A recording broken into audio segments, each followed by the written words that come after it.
Okay, I can't believe I have to make this a video because people nowadays they can't differentiate between fiction and non-fiction, so here it is.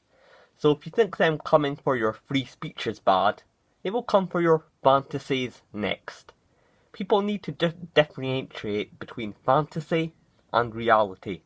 Just because you have a fantasy does not mean you're going to act upon it. For example, most people have a fantasy of having a threesome, but how often does that actually happen? But their excuse is, oh well, you think it, so you must want to do it. No. Are we literally going to have a Stalinist thought police making people disappear?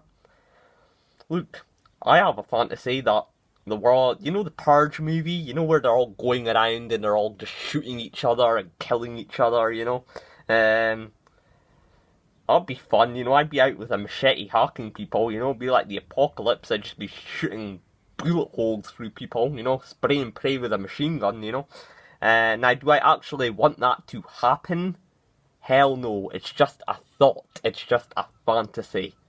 Like, I don't actually want the purge to happen because I know my lifestyle would be diminished to that of the third world. I'd be starving, I'd be poor because everything would be destroyed.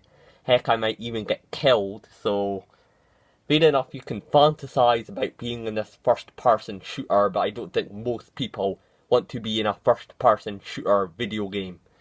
If you know what I'm meaning, or like in the movie The Purge, you know? But the point is, if you even start to repress people from having fantasies or even talking about them, you'll only frustrate them until they act upon them.